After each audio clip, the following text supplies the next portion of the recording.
రాజ్యాంగం యొక్క స్ఫూర్తి మీకందరికీ తెలుసు అధ్యక్ష, మనకందరికీ తెలుసు, సభలో ఉన్న సభ్యులకు 140 కోట్ల ప్రజలకు కూడా ఆ స్ఫూర్తి మనకు తెలుసు.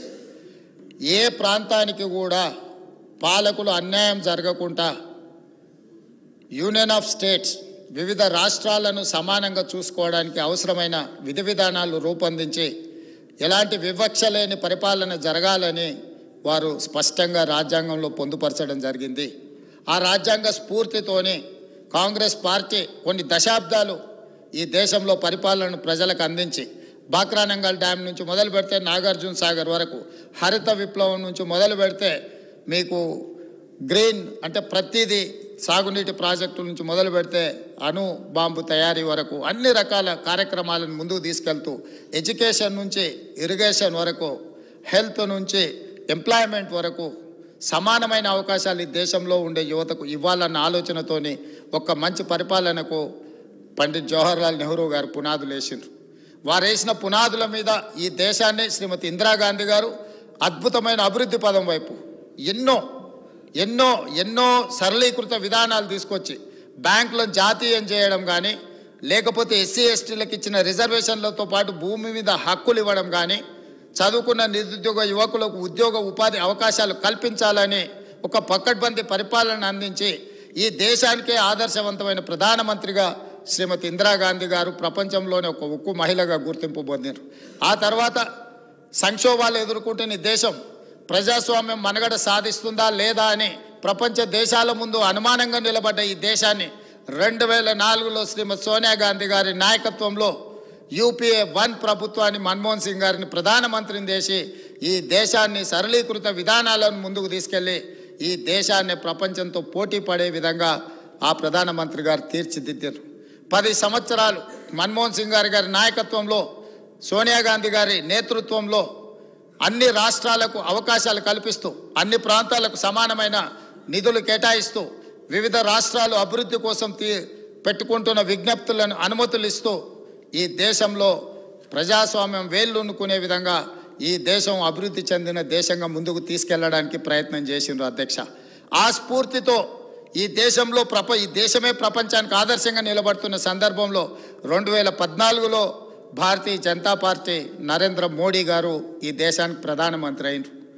ఈ 2004 నుంచి 2014 మధ్యలో ఈ ప్రాంత ప్రజలు ఉమ్మడి ఆంధ్రప్రదేశ్ రాష్ట్రంలో వివక్షకు లోనవుతున్నాము, మా ప్రాంతానికి రావాల్సిన నిధులు రావడం లేదు, మా నీళ్లు మాకు పారడం లేదు, మా ప్రాంతానికి ప్రత్యేక రాష్ట్రమే పరిష్కారము అని చెప్పి ఆనాడు ప్రజలందరూ కలిసికట్టుగా కోదండరామ్ గారి నేతృత్వంలో, వారి నాయకత్వంలో మనం అందరం కలిసి కొట్లాడితే తెలంగాణ రాష్ట్రం అనేది కల సాకారమైంది.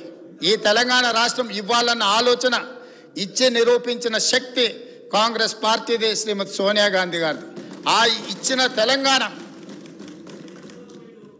అభివృద్ధి చెందిన రాష్ట్రంగా ముందుకు జరగాలి అని, ఆ రాష్ట్రం అభివృద్ధి చెందాలి అని అంటే ఏమేమి అనుమతులు ఇవ్వాలనో చట్ట రూపంలో ఆంధ్రప్రదేశ్ విభజన చట్టం 2014 స్టేట్ రీఆర్గనైజేషన్ యాక్టులో స్పష్టంగా ఈ రాష్ట్రాన్ని అభివృద్ధి చెయ్యాలి అంటే బయ్యారంలో ఖమ్మం జిల్లాలో ఉక్కు కర్మాగారం నిర్మించాలి, కాజిపేటలో రైల్వే కోచ్ ఫ్యాక్టరీ నిర్మించాలి, IIITలు ఇవ్వాలి, ట్రైబల్ యూనివర్సిటీ ఇవ్వాలి, IIM ఇవ్వాలి, సాగునీటి ప్రాజెక్టు అయిన జాతీయ ప్రాజెక్టు ఇవ్వాలి, ఈ ప్రాంతంలో 4000 మెగావాట్ల NTPC పవర్ ప్రాజెక్టు నిర్మించాలి.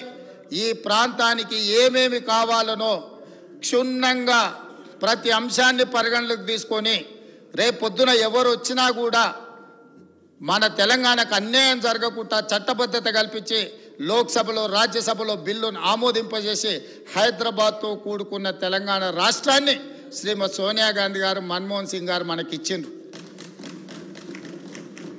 ఈ రాష్ట్రానికి తెలంగాణ రాష్ట్రం అని చెప్పుకోవడానికి గర్వంగా కాంగ్రెస్ పార్టీ పునాదులు వేస్తే జరిగిన ఎన్నికలలో కొంతమందికి ప్రజలు తీర్పు ఇచ్చిండ్రు, అవకాశం ఇచ్చిండ్రు.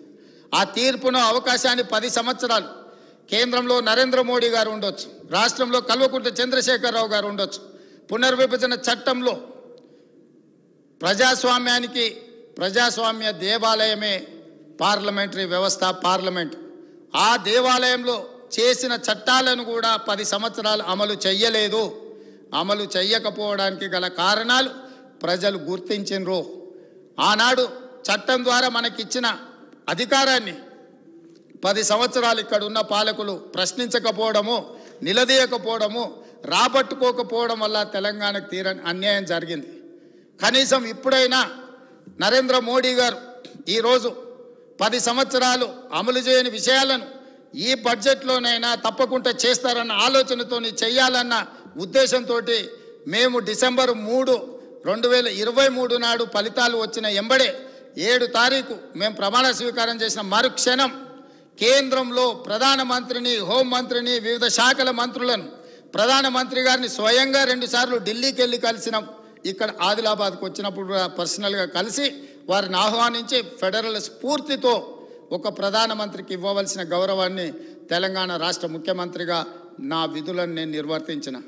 ఆ సందర్భంలో ప్రధానమంత్రిని నేను స్పష్టంగా చెప్పిన, మీరు ఒక పెద్దన్న, ప్రజాస్వామ్యంలో వివిధ రాష్ట్రాల ముఖ్యమంత్రులకు ఈ దేశ ప్రధానమంత్రి ఒక పెద్దన్న లాంటి వాడు, మీరు పెద్దన్న పాత్ర పోషించండి, మా రాష్ట్రానికి రావాల్సిన నిధులు, మాకు ఇవ్వవలసిన అనుమతులు మీరు ఇవ్వండి, మీ పెద్దన్న పాత్ర మీరు పోషించండి అని నేను చెప్పిన. అధ్యక్ష, వారిని పెద్దన్న అంటే నాకేమైనా వారు పదవి ఇస్తారా? నాకేమైనా కిరీటం పెడతాడా? ఇవాళ నాకు ఈ పదవి వచ్చింది అని అంటే ప్రజలు అవకాశం ఇవ్వడం వల్ల వచ్చింది. నా పార్టీ నాకు ఈ బాధ్యత ఇవ్వడం వల్ల వచ్చింది.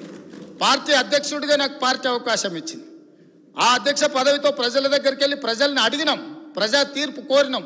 ప్రజలు తీర్పిచ్చి తెలంగాణ రాష్ట్రానికి కాంగ్రెస్ పార్టీకి అవకాశం ఇస్తే మా 65 మంది శాసనసభ్యులు సభానాయకుడిగా నన్ను ఎన్నుకొని ప్రజాస్వామిక స్ఫూర్తితో నన్ను ఇక్కడ కూర్చోబెట్టింది. అధ్యక్ష, ముఖ్యమంత్రి ఎవరి దయా దాక్షిణ్యాల మీదనో ఎవరినో పెద్దన్న అంటే వచ్చిన పదవి కాదు అధ్యక్ష.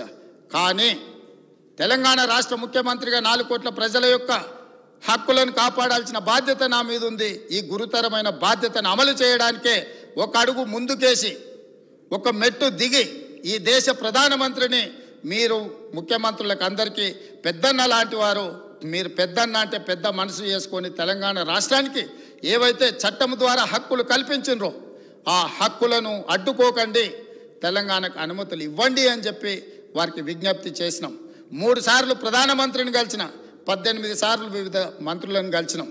ప్రతి ఒక్కరిని కలిసి తెలంగాణ రాష్ట్రానికి రావాల్సిన బయ్యారం ఉక్కు కర్మాగారం గురించి, రైల్వే కోచ్ ఫ్యాక్టరీ గురించి, గిరిజన యూనివర్సిటీ గురించి, IIIT గురించి, IIM గురించి, మూసీ పరివాహక ప్రాంతం అభివృద్ధి కోసం, రీజనల్ రింగ్ రోడ్డు కోసం, పాలమూరు రంగారెడ్డి ఎత్తిపోతల ప్రాజెక్టు కోసం, ఈరోజు ఈ రాష్ట్రంలో జరగవలసిన అభివృద్ధి కోసం, సెమీ కండక్టర్స్ కోసం, అదేవిధంగా IT పరిశ్రమల కోసం, ఈరోజు ఫార్మా పరిశ్రమల కోసం అనుమతులు ఇవ్వండి, మీరు నిధులు ఇవ్వండి అని చెప్పి ఈరోజు వారిని కలిసి మేము విజ్ఞప్తి చేయడం జరిగింది. అధ్యక్ష, ఇవన్నీ కూడా ప్రజాస్వామిక స్ఫూర్తితో పనిచేయాలన్న ఆలోచన, అంతే తప్ప ఎవరి దగ్గరనో వంగిపోవడమో ఎవరి దగ్గరనో లొంగిపోవడానికి ప్రయత్నం చేయలేదు. అధ్యక్ష, ఇన్ని ప్రయత్నాలు చేసినా కేంద్ర ప్రభుత్వం మన పట్ల వివక్ష చూపించింది.